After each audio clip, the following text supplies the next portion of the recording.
حیات novel last episode. اپنے comments کا اظہار ضرور کریں تاکہ ہماری دلجوئی ہو سکے۔ دادی اس کے منمنانے پر دادی مسکرائی تھی۔ اگلے ہفتے 3 دن کی جماعت میں جائے گا، تب آ جانا، ابھی چلی جا۔ یہاں رکنے پر جتنی خوش تھی، واپس آنے پر شوہر کے واپس جانے سے اس سے بھی زیادہ خوش تھی۔ ہا ہا ہا، دادی اپنی حیات بدل نہیں گئی نوفل بھائی کے آگے تو اس کی کچھ دکھائی ہی نہیں دیتا۔ میں نہیں بدلی مگر انہوں نے کھانا نہیں کھایا، اور اب آپ بتا رہے ہیں کہ وہ اداس ہیں تو اب کھائیں گے بھی نہیں، اور صبح میں پھر آفس میں بھی ایسے ہی چلے جائیں گے۔ وہ مجھے اپنے ہاتھوں سے کھلاتے اتنی فکر کرتے ہیں، اور اگر میں نہیں کروں گی تو اللہ ناراض ہوگا نا، ہے نا دادی؟ اس کی معصومیت پر کہنے پر دونوں نے اس کے لیے نظر بد سے حفاظت کی دعا پڑھی تھی۔ ہاں میری بچی، تو جا، اللہ برکت دے تمہارے رشتے میں بھی اور تمہاری زندگی میں بھی عافیت کے ساتھ۔ تو میں بتا دوں نوفل بھائی کو کہ اداس نہ ہوں، آپ کی خوشی آ رہی ہے؟ نہیں بھائی جان، آپ الہان بھائی سے کہیں کہ میں گاڑی ان کی میں جاؤں گی، انہیں پتہ نہ چلے۔ اس کے بچوں جیسے انداز میں دونوں مسکرائے تھے۔ پھر احمد نے کس سے کیا کہا، وہ الہان کی گاڑی میں مکمل چھپ کر بیٹھی تھی۔ منال بھی اس کے ساتھ ہی بیٹھ گئی تھی کیونکہ وہ حد درجہ نروس تھی اور اس کے ساتھ پا کر انتہائی خوش ہو گئی تھی۔ فلیٹ پر پہنچتے ہی اس نے جب دیکھا حیات منال کو اس کے روم میں اچھے سے بٹھا کر اپنے گھر جا چکی تھی، اور اب ایک دروازہ باہر سے بھی ہو گیا اور اندر سے بھی، اور کافی نروس تھی۔ اپنی دعا کی قبولیت سے مارے تشکر کے بار بار اس کی آنکھیں بھیگ رہی تھی۔ وہ بیڈ پر انتظار کرنے کے بجائے ونڈو میں آسمان میں نظریں جمائے شاید اپنے رب سے محو گفتگو تھی۔ جب ایس پی الہان اندر آیا تھا، کچھ دعائیں ایسے ہی مستجاب ہوتی ہیں، اتنے امتحانوں کے بعد میرا رب کا مرحم عظیم ہے۔ بولتے ہوئے اس کی آنکھیں نم ہوئی تھیں۔ شاید ماں باپ کی دائمی جدائی اور ان کی زندگی میں شادی نہ کر پانے کا دکھ تھا۔ مجھ سے محبت کرو گی منال؟ اس کی خاموشی پر الہان نے پوچھا تھا۔ بولو نا منال، کیا مجھ سے محبت کرو گی میری طرح؟ اب کہ اس کا چہرہ اونچا کیا تھا، منال نے اس کی طرف نظر کی تھی جس کی آنکھوں میں نمی صاف دکھائی دے رہی تھی، اور دلہن بنی منال کو عقیدت سے دیکھ رہا تھا۔ اور محبت تو وہ 6 مہینوں سے اس سے کرتا آیا تھا، جس کی خبر اس کے رب اور نوفل احمد خان کے سوا کسی کو نہیں تھی۔ خود وہ بھی اس سے محبت کو چھپا کر رکھتا، کہیں نامحرم ہونے کی وجہ سے وہ بال نہ ہو جائے، اور شاید اس کے رب کو یہی عطا پائی تھی۔ اس نے جس حرام سے خود کو بچایا، اللہ نے وہی حلال کر کے اسے دیا۔ ان دونوں کا ایک جیسا ہی حال تھا۔ منال کو یہ بات حیات بتا چکی تھی کہ ایس پی الہان اسے 6 مہینوں سے چاہتے آ رہے ہیں۔ میں آپ سے محبت نہیں کروں گی، منال کے کہنے پر اس نے حیران نظروں سے اسے دیکھا تھا۔ اندر بہت کچھ تھم سا گیا تھا۔ کچھ دیر اسے خاموشی کے بعد وہ گویا ہوا تھا، اوکے، بہت تھک گئی ہوگی، چینج کر کے ریسٹ کرو۔ وہ مشکل وہ کہتا پلٹا تھا جس سے اتنی محبت کی، وہ اسے اس کی محبت کے بغیر چھونا نہیں چاہتا تھا۔ اس رشتے کی تکمیل اسے منال کی محبت چاہیے تھی، جس میں شاید اس کی نظر میں وقت درکار تھا۔ میں آپ سے محبت نہیں کروں گی، ایک بار پھر خاموش ہوئی تھی، اور الہان کو پہلے سے زیادہ تکلیف دے گئی تھی۔ اس نے کرب سے آنکھیں میچی تھی۔ غمزدہ تو وہ پہلے ہی تھا اور ہو گیا تھا۔ 2.5 مہینوں سے یہ دونوں بہن بھائی ایک دوسرے سے غموں کو چھپاتے ہوئے اندر ہی اندر گٹ رہے تھے۔ آج شدت سے ان کے غموں کو بانٹنے کے لیے سہارا چاہیے تھا۔ میں آپ سے محبت نہیں کروں گی، کیونکہ اب کی بار بڑھتے قدم اس کی کیوں کر سے رکے تھے؟ شاید وہ محبت نہ کر جانے کی وجہ جاننا چاہتا تھا۔ کیوں؟ آپ سے جو ہوا وہ محبت سے بھی آگے کی چیز ہے، عشق سے کم، محبت سے زیادہ۔ میں آپ کو دعاؤں میں نہیں مانگا، اللہ کے سامنے ایک نامحرم کو مانگنے کی ہمت نہیں تھی، شرم آتی تھی بے حیائی سے، اور اللہ کو معلوم تھا کہ اس کی بندی ایک محافظ سے محبت اور عقیدت ہو گئی ہے۔ نظریں ابھی بھی آسمان میں ٹکی ہوئی تھی، مگر الفاظ اور لہجہ بتا رہا تھا محبت کمال ہے، اور الہان کو محسوس ہوا تھا کہ کسی نے اس کے دل کو چاک کر کے اس میں سارے غموں کو دھو دیا ہے، اور اس کی محبت یک طرفہ نہیں تھی، اور دونوں ہی نے اپنے رب کی محبت کو ایک دوسرے پر فوقیت دی تھی۔ انہوں نے اللہ کی رضا کے لیے اپنی رضا سے منہ موڑا تھا، اور اللہ نے ان کو کہہ کر اپنی رضا سے پورا کیا تھا اور وسیلہ بنایا تھا۔ نوفل احمد خان کو اتنی خاموشی سے کیوں جا رہے تھے؟ اگر میں نہیں کہتی تو اس کے سینے میں لگی، وہ شکوے کر رہی تھی، اور الہان تو بس اپنی محبت کی تکمیل میں سرشار تھا، کیونکہ اللہ نے قرآن میں فرما دیا تھا کہ عورتوں کے معاملے میں مجھ سے ڈرو۔ ممکن ہے میرے غم تم پر مسلط تکلیف پہنچتی ہے تو اپنے رب کو کیا جواب دیتا جب وہ پوچھتا کہ کیا میں اتنا نفس پرست تھا، حالانکہ میں حق پر تھا، مگر پھر بھی اپنے رب کے لیے تم سے عقیدت کرتا ہوں۔ بہت اچھے ہیں آپ۔ او نو، یہ تفسیر سن کر ہوا ہے جو جناب نوفل احمد خان نے کل ہی مسجد میں کی تھی۔ تب میرے رب نے مجھے اس کی سمجھ دی تھی۔ نماز شکر ادا کریں، جھجکتے ہوئے منال نے پوچھا تھا، جسے سن کر الہان اسے اور شدت سے گلے سے لگا لیا تھا۔ ہم اپنے رب کے لیے ایک دوسرے کو چاہیں گے۔ اللہ نے اپنی محبت دکھا دی، ہمیں پاک نکاح میں دیا جس میں حرام کی آمیزش بالکل نہیں تھی۔ اب ہماری باری ہے۔ اور پھر دونوں نے اپنے رب کا شکر ادا کر کے اس کی نعمتوں سے خود کو سیراب کرنے لگے تھے، کیونکہ یہ ان کے رب کی طرف سے ان کے لیے انعام تھا۔ نوفل احمد خان سیدھا اپنے روم میں گیا تھا۔ وہ جانتی تھی وہ کھانا نہیں کھائے گا، تو اسے یہاں حیات کی موجودگی کی خبر بھی نہیں ہوئی تھی۔ وہ ابھی بھی نقاب میں تھی، اور اس کی وجہ نوفل احمد خان کے سامنے ہی عیاں ہونے والی تھی۔ اس نے فائزہ بیگم کا پیک کیا ہوا کھانا اوون میں گرم کیا، اچھی طرح دسترخوان پر لگا کر اپنے روم کی طرف گئی تھی۔ اب تک نوفل احمد خان اسے زیادہ خوش رکھتا آیا تھا، آج اس کے لیے سرپرائز پلان کرنے میں وہ بے حد درجہ مسرور تھی۔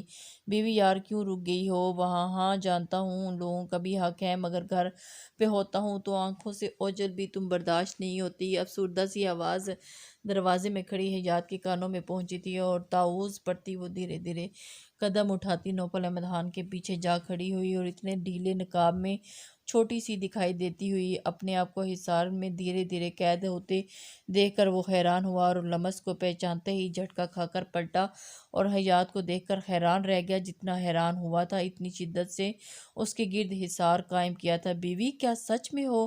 یقین کرنے کے لیے اتنی بے بہا شدتوں کا استعمال کیا تھا، اور پھر اسے گود میں اٹھا کر گھومنے لگا۔ کیا کر رہے ہیں؟ چکر آ جائے گا۔ اس کے بوکلانے پر رکا تھا، مگر اسے نیچے نہیں اتارا۔ کیسی آئی؟ اور جب رکنا تھا تو پھر احمد بھائی نے کہا کیا بہت سیڈ لگ رہے ہیں؟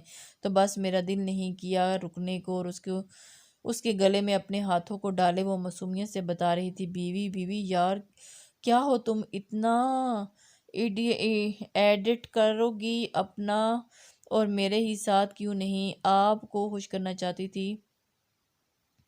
اور اس کے سر جھکا کر کہنے پر وہ مسرور ہو کر اسے دیکھنے لگا۔ تو کرو نا پھر خوش، نیچے تو اتاریں تبھی تو کروں گی۔ بابا اوکے اب کرو۔ ہاں ہاں، ایک منٹ۔ نیچے اترتے ہی اس نے برقع نکالنا شروع کیا، اور پھر نوفل احمد خان کی حیرت کی انتہا نہ رہی۔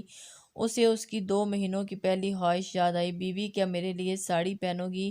اور حیات نے کہا تھا کہ یہ شریف لباس نہیں ہے، مگر آج وہ پہنے کھڑی تھی، وہ بھی مکمل سج دج کے ساتھ، جس میں نوفل احمد خان اور اس کی نارائیوں کو بغیر کسی احساس کے بھی محسوس کر سکتا تھا۔ اور اس کی حالت کو دیکھ کر حیات کو ہنسی تو بہت آئی، مگر کنٹرول کر گئی۔ بیوی، یہ تم ہو؟ وہ اب تک شاک تھا۔ جی میں ہوں، میں نے دادی سے پوچھا تھا تو انہوں نے بتایا تھا کہ شوہر کے لیے صرف اس کے سامنے چاہے جیسے رہو، اور جو شیاطین اور جنات گھر میں ہوئے تو کوئی بھی اس وقت گھر میں موجود نہیں، کیونکہ میں نے تقریباً 21 مرتبہ آیت الکرسی پڑھ کر ان سب کو بھگا دیا ہے، اور ایک بار پڑھنے پر حفاظت ہو جاتی ہے، تو پھر 21 بار پڑھنے پر اللہ کیسے ہمارے گھر میں شیطانوں کو داخل ہونے دے گا؟ اس کے معصومیت سے بتانے والے نوفل احمد خان نے اسے کمر سے پکڑ کر زمین سے اوپر بچوں کی طرح اٹھایا اور خود پر جھکا لیا۔ اب کھانا کھائیں، ٹھنڈا ہو گیا۔ جب کافی دیر بعد اس کی شدتوں میں کمی نہیں ہوئی تو وہ زبردستی اسے پکڑ کر کھانے پر لائی، جہاں نوفل احمد خان اسے پھر اپنی گود میں بٹھا چکا تھا، اور اب تو حیات بھی شان سے بیٹھی تھی۔ کس نے باندھی ہے یہ ساڑی؟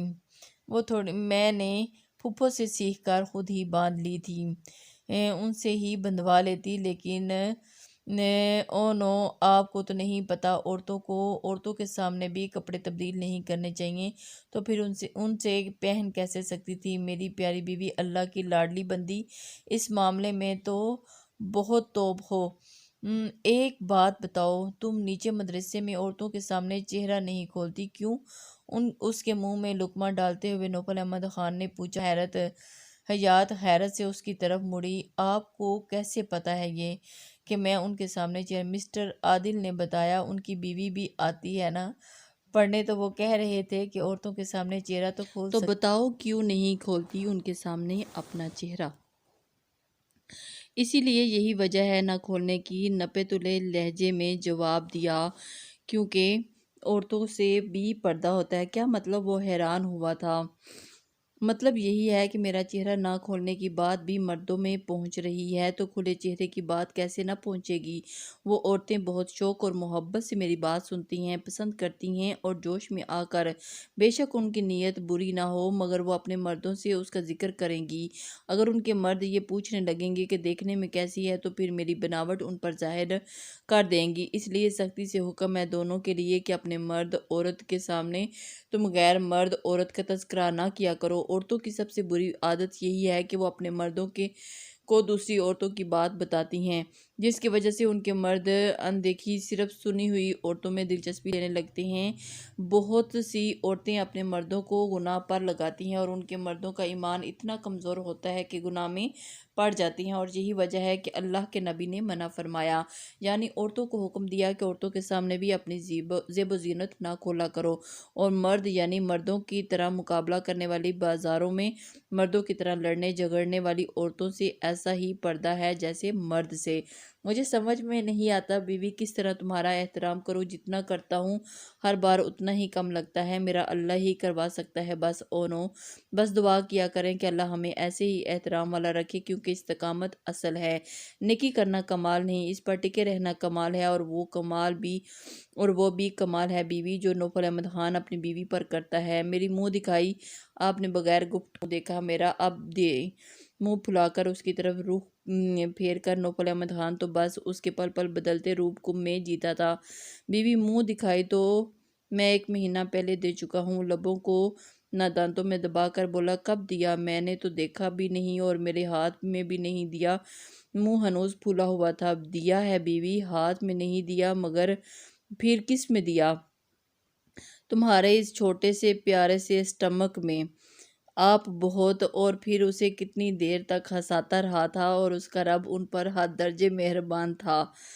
نوفل احمد خان اپنی بیوی پر بے حد متاع جان سمجھتا تھا اور اس کو گود میں ہر وقت بٹھا کر اس کو گھنٹوں گھنٹوں دیکھتا تھا۔ یہ منہ دکھائی ہے، اور وہ اپنے ہاتھوں میں پکڑے ٹکٹس کو دیکھ کر شاکڈ تھی۔ یس مائی جان بیوی، یہ تمہاری منہ دکھائی ہے جو بالکل تمہارے شایان شان ہے۔ اس کے گرد حصار باندھے وہ اس کی حیرت کو انجوائے کر رہا تھا، مگر 5 اپنے ہاتھ میں حج کے ٹکٹ کو پکڑے وہ اب بھی حیا میں تھی، اور اس کی دعا قبول ہوئی تھی۔ جی ہاں دادی ان لا، سسر جی، مدر ان لا، نوفل احمد خان اور اس کی بیوی، یہ بیوی کی آخری دعا بھی پوری ہوگی۔ ہم ٹھیک 1 ہفتے بعد نکل رہے ہیں، اور حیات پھرتے جذبات سے اٹھ سے لپٹی گئی اور آنکھوں میں اشک بہنے لگے تھے۔ ایسا بہت کم کرتی تھی جب وہ عقیدت سے اس میں سماتی تھی، اور نوفل احمد خان تو بس اس کے ایک ایک عمل سے بہک جاتا تھا، جیسا اب ہوا تھا۔ چند دن بعد آپ لوگ بھی چلتے نا آپی، تو سب کتنا اچھا ہوتا۔ ہم بھی انشاءاللہ تم لوگوں کے آنے کے بعد عمرے کے لیے جائیں گے، آپ لوگ خیریت سے جائیں، اور میں دعا کروں گی۔ الحان کا یہ بہت اہم ہے، انشاءاللہ اللہ اس میں کامیاب کرے، پھر عمرہ، اور پھر ہم بھی ساری فیملی جائیں گے۔ چلو ہوگی تمہاری پوری پیکنگ، اور اب میں نکلتی ہوں۔ آذر ویٹ کر رہا ہے، وہیں ہے، سب کو سی آف کروں گی، اور مما کی طبیعت بھی خراب ہے، اور تم اپنا بہت خیال رکھنا۔ اس کو گلے مل کر اسے بہت سی ہدایت دیتی وہ آذر کے ساتھ نکل گئی۔ سنیے، فائل چیک کرتا نوفل احمد خان اس کی آواز پر متوجہ ہوا تھا، جو اب سلام کر کے اسے دودھ کا گلاس دے رہی تھی، اور روزانہ کی طرح اسے گلاس لے کر سائیڈ میں رکھا، اسے اپنے قریب کیا۔ نام لو میرا۔ آج پھر سے اسے نام بلوانے کا دورہ پڑا تھا، اور اس کا کہنا تھا کہ وہ بھی اس کا نام لیا کرے، جیسے منا لیتی ہے، ایمن لیتی ہے اور دوسری عورتیں۔ آپ کیوں کرتے ہیں ایسا؟ میں نہیں لے سکتی آپ کا نام، وہ پھر سے منمنائی تھی۔ کیوں نہیں لے سکتی تم میرا نام؟ کیونکہ آپ بڑے ہیں نا، اور بس مجھ سے نہیں لیا جاتا، میں ایسے ہی بولوں گی۔ اور پھر ان کو کنونس کرنے کے لیے اس میں پناہ لے لی۔ اور تو نوفل احمد خان کنونس ہونا ہی نہیں تھا۔ ویسے بھی اس کا یہ انداز بہت انجوائے کرتا تھا، ایک عجب سا لطف محسوس ہوتا تھا اسے۔ جیسے جیسے وقت گزر رہا تھا ویسے ہی نوفل احمد خان کے عشق میں اضافہ ہو رہا تھا۔ 10 سال بعد آج اس کے بیٹے کی قرآن حفظ کی دستار بندی تھی، اور اسی کے مدرسہ میں جو اس نے اپنی ماں کے لیے صدقہ جاریہ کے طور پر بنوایا تھا، جس کا نام دارالفلاح رکھا تھا، اسی کے ساتھ ایک ہاسپٹل جو خاص عورتوں کے لیے تھا جو اس نے اپنی بیوی کے لیے بنوایا تھا، جہاں کی ڈاکٹرز مسلمان تھی اور باپردہ بھی، اور یہ کہ اس نے اسی وقت بنوانا شروع کر دیا تھا جب اس کی بیوی نے کنسیو کیا تھا، اور اسی کے آدھے ادھورے بنے ہاسپٹل میں اس کے بچے کی ولادت ہوئی تھی، جہاں اس نے اپنی بیوی کی بے پردگی فیمیل ڈاکٹرز کے سامنے بھی عیاں نہیں ہونے دی، اور وہ ہر پل اس کے ساتھ موجود رہا تھا، کیونکہ یہ اس کی بیوی کی چاہت تھی جسے اس نے اپنے رب کے لیے پورا کیا تھا۔ اور آج اسی مدرسہ میں اسی کے بیٹے کی سب سے پہلی دستار بندی تھی، جہاں وہ چیف گیسٹ بھی تھا اور وہاں کا مالک بھی۔ اللہ نے مردوں کو پہلے پیدا کیا اور پھر اس کی پسلی سے ایک قیمتی نعمت پیدا کی جو مردوں سے بھی عزت میں بلند مرتبے والی ہے، اور پھر اسے اسی مرد کے ہاتھوں میں سونپ کر کہا، یہ میری امانت ہے، اور اس کی حفاظت کرنا، اسے ایک محافظ بنایا۔ پھر وہ محافظ لٹیرا بن گیا، اس نے اپنے رب کی نعمت میں خیانت کی، اسے ذلیل کیا جس کی عزت مرد پر فرض کی، اور اسے پیر کی جوتی سمجھا جسے اللہ نے اپنے گھر یعنی دل کے قریب رکھنے کا حکم دیا۔ آج ایک لڑکی کو شادی کے بعد سسرال کے معاملات میں اتنا الجھا دیا جاتا ہے کہ اپنے بچوں کو دیکھنے کی بھی فرصت نہیں ملتی، پھر وہ دوسرے بچوں کو دیکھ کر سیکھ کر نافرمان بن جاتے ہیں، اور اس پر اس عورت کو طعنہ مارا جاتا ہے کہ بچوں کی پرورش اچھی نہیں کی، وہ کیسے کرے جب تم اس کی پرورش کا وقت دیتے ہی نہیں ہو، اور اس کا شوہر اس کے لیے سایہ شجر نہیں بلکہ تپتا صحرا بنا رہتا ہے، اور تمہارا یہ غلط قدم نسل کی نسل تباہ و برباد کر دیتا ہے، اور پھر تمہارا یہ ظلم تمہاری بیٹیوں کا نصیب بن جاتا ہے۔ تمہاری ایک غلط نظر کی وجہ سے عورت کی آنکھ آنے والی آنسو اللہ نے حساب لینا ہے، تمہارے تھپڑ کی وجہ سے آنے والے آنسوں کے حساب کا عالم کیا ہوگا۔ اور جو جاہل مرد بے دریغ اپنی بیویوں کو مارتے ہیں، اور ان کے لیے اللہ کا غضب اور اس کی حساب کتنا سخت ہوگا۔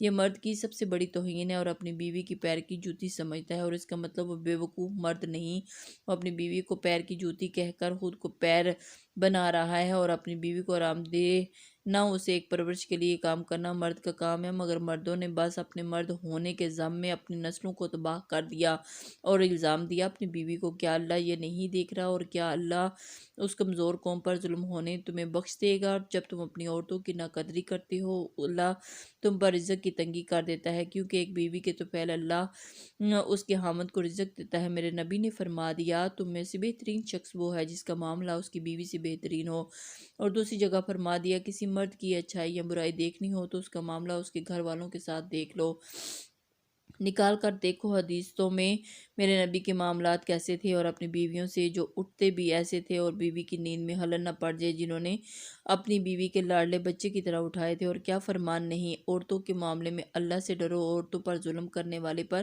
اللہ کی پکڑ سخت ہوگی، کیونکہ تمہاری سختی اور ظلم کی وجہ سے وہ اپنے بچوں کی بہترین پرورش کرنے سے قابل نہیں رہتی۔ نکاح زندگی کا حسین سے حسین تر ہے جو صرف تمہارے عمل پر ٹکی ہوئی ہے، چاہو تو اس کو جنت بنا لو، چاہو تو جہنم۔ اللہ نے اگر مرد میں اپنی چند صفتیں ڈال کر اسے مجازی خدا بنایا ہے تو عورت کو بس ایک صفت دے کر اس کو مرد کے برابر کر دیا، اور اس کی وہ صفت تخلیق کی، پیدا کرنے کی، تو پھر تم اسے حقیر کیسے سمجھ سکتے ہو؟ سارے لوگ اس کا بیان سن کر دنگ تھے، اور یقیناً اس کے دلوں پر اس کی بات اثر کر رہی تھی، جبھی سب اپنے اپنے محاسبوں میں لگے ہوئے تھے۔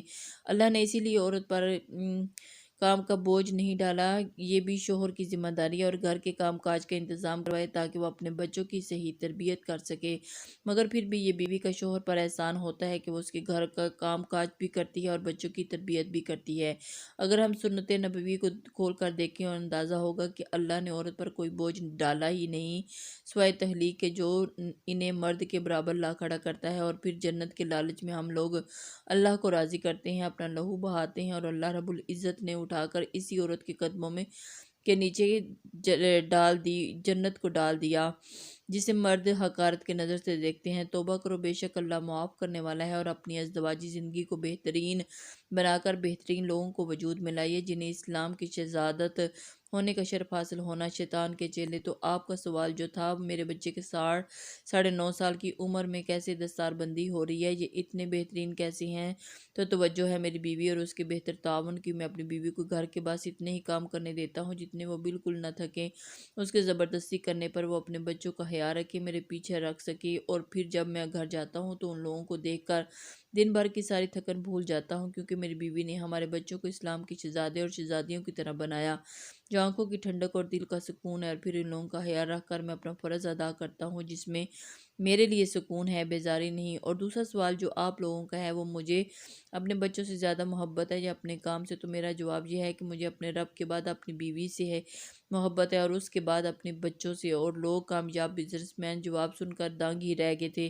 اس کے سسرالی اور اس کے دوست نوفل احمد خان پر فخر کر رہے تھے کہ جو اللہ نے ان کے لیے نعمت بنا کر بھیجا تھا۔ دعا پڑھ کر اس نے تمام لوگوں کو سلام کیا تھا اور مصافحہ کرتا لوگوں کے جوابات دیتا وہ اب اپنے گھر کی جنت میں جا رہا تھا، جہاں اللہ نے اس کے لیے بے شمار نعمتیں اتاری تھی۔ 10 دن سے وہ جماعت میں تھا اور سیدھا اپنے سسر کے ساتھ یہیں آیا تھا، اور اپنی بیوی کو دیکھنے کی چاہ بڑھی تو وہ قدموں میں تیزی سے آ گئی تھی۔ وہ لوگوں کے لیے مشعل راہ بن رہا تھا، اور اس کی بیوی عورتوں کی ہدایت کا ذریعہ بن رہی تھی، اور بلا شبہ اللہ نے انہیں اپنے دین پر محنت کرنے کے لیے پسند فرما لیا تھا، کیونکہ انہوں نے ہر چیز سے بڑھ کر اپنے اور اپنے رب اور رسول سے محبت کی تھی۔ امی جان، آپ ابھی زمین پر پیر نہ رکھیں، فرش ٹھنڈا ہے، آپ کو تکلیف پہنچے گی، میں آپ کے لیے سلیپر لاتا ہوں۔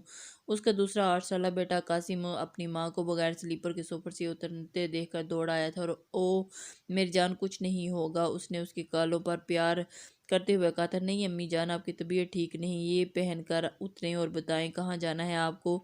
ابو جان نے کہا تھا کہ آپ کو کوئی کام نہیں کرنا، ہلدا آنٹی کام کر دیں گی۔ صحیح کہہ رہا ہے قاسم بیٹا حیات، نوفل کو پتہ چلا کہ بخار میں تم نے کام کیا تو وہ پھر ناراض ہو جائے گا۔ فائزہ بیگم نے بھی نواسے کی ہاں میں ہاں ملائی تھی۔ ابراہیم نوفل احمد خان آج دستار بندی تھی، جس کی وجہ سے سارے لوگ آئے ہوئے تھے اور اس کی طبیعت خراب تھی آج صبح سے، جس کی وجہ سے سارا کھانا بھی منال، رابعہ پھپھو، فائزہ بیگم نے مل کر بنایا تھا۔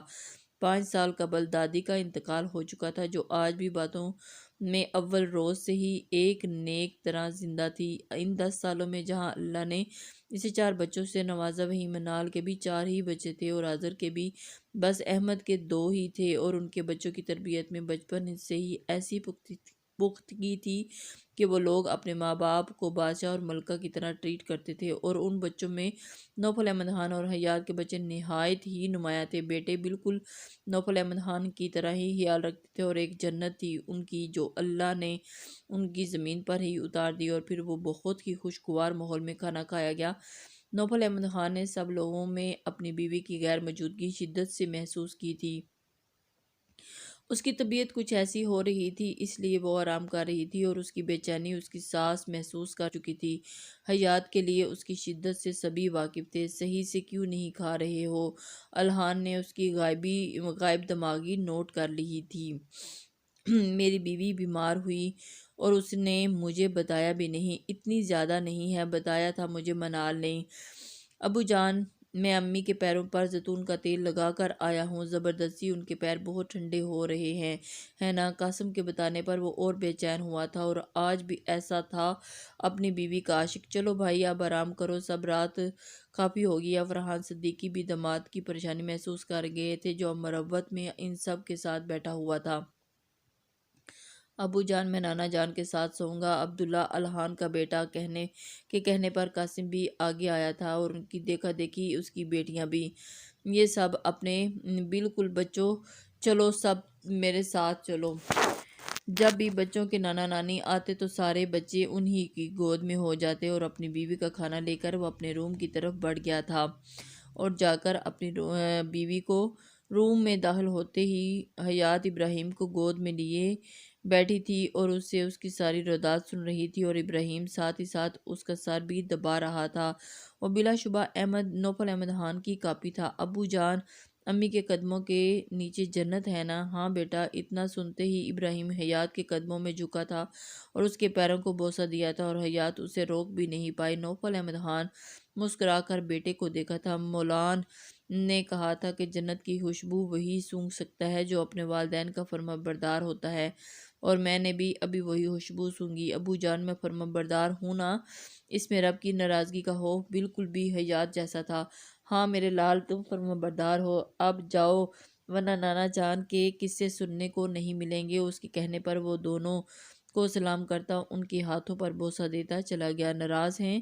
اس کی خاموشی سے کھانا رکھنے پر وہ گویائی ہوئی تھی۔ خیال کیوں نہیں رکھا؟ اپنا قاسم بتا رہا تھا کہ تم ٹھیک سے کھانا نہیں کھاتی تھی، آج بھی ویسی ہی تھی، وزن اب 50 کلو ہو گیا تھا، آپ کھلائیں۔ اس کے کہنے پر وہ اس کے قریب بیٹھا اسے کھلانے لگا، مگر بات اب بھی نہیں کی تھی۔ وہ بھی خاموشی سے کھاتی رہی۔ اسے کھلا کر روم میں ملحق گیلری میں چلا گیا تھا۔ میں نے خیال رکھا ہے، مگر جو عادت اپنے ڈالی ہوئی ہے وہ تھوڑا ادھورا کر جاتی ہے آپ کی غیر موجودگی میں، اور وہ یہ تکلیف دیتی ہے۔ مجھے تکلیف نہیں دیتی، بلکہ ہر پل آپ کی یاد دلاتی ہے، اور یہ میرے لیے زیادہ خوشی کا باعث ہے۔ اور آپ کی بیوی اتنی بھی کمزور نہیں کہ آپ اس کی پشت میں حصار قائم کیے۔ وہ اسے مطمئن کرنے کی کوشش کر رہی تھی۔ ننگے پیر اٹھ کر کیوں آئی ہو؟ اسے گود میں لیے وہ واپس اندر آیا تھا۔ ناراض وہ اس سے نہیں رہ سکتا تھا تاکہ آپ خیال رکھیں۔ اب آپ کو پتہ ہے نا، میں آج بہت خوش ہوں، جانتا ہوں تم بلا شبہ ایک بہترین ماں ہو، اور ہم نے اب جنت کے تاج کے حقدار ہو گئے ہیں۔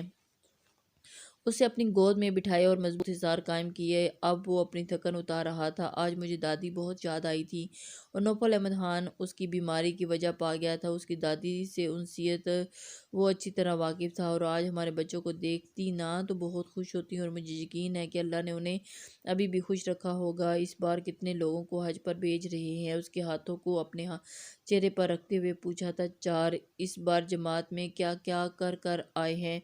ایک گاؤں میں ایک مسجد اور وہاں پانی کا انتظام کروایا ہے، اور یہ وہ کام تھے جن کی خبر اس کے رب کے بعد اس کی بیوی کو تھی۔ میں نے بہت مس کیا آپ کو، اور پھر تم نے میری شرٹ پہنی ہوگی۔ جی، مگر صرف سوتے وقت، کیونکہ اس بار ہم بھی حج پر جا رہے ہیں۔ بیوی، امی کے نام کا ایک حج کرنا چاہتا ہوں، اور اس کی بات پر اس نے مضبوط حصار اپنی شدت میں شامل کی تھی۔ آپ کو پتہ ہے، پاپا اور بھائی کہہ رہے تھے کہ آپ سارے مردوں کو اچھا شوہر بنا کر چھوڑیں گے۔ بیوی، میں تمہارے ساتھ جنت میں نہیں جانا چاہتا۔ اس کی بات پر اس نے سوالیہ نظریں اس کی طرف کی تھی۔ کیونکہ میں تمہارے ساتھ تمہارا ہاتھ پکڑ کر اپنے رب کے سامنے جانا چاہتا ہوں۔ اللہ جب ہمارا حساب لے تو ہم دونوں کے ساتھ رکھے۔ اپنی خواہش کا اظہار کرتا وہ اسے ہدت پہنچا رہا تھا۔ میں بھی، آپ کو معلوم ہے، آپ صلی اللہ علیہ وآلہ وسلم نے فرمایا، تم میں سے بہترین مرد وہ ہے جو اپنی بیوی کے ساتھ سب سے اچھا ہو، اور آپ وہ بہترین مرد ہیں۔ میں آپ سے راضی ہوں، اور میرا رب بھی آپ سے راضی ہے کہ آپ مجھ سے راضی ہیں۔ آواز میں نمی تھی۔ میں تم سے راضی ہوں، میرا رب بھی تم سے راضی ہے، اور تم بھی مجھ سے راضی ہو جانا۔ کہنے کے ساتھ وہ اس پر چھاتا چلا گیا، اور ان کا پیار بالکل ایسا ہی رہنا تھا، کیونکہ وہ دونوں اپنے رب سے سب سے زیادہ محبت کرنے والے تھے، اللہ کی رضا کو مقدم جاننے والے تھے، تو ان کا رب بھی ان سے راضی تھا اور ہمیشہ راضی رہنے والا تھا۔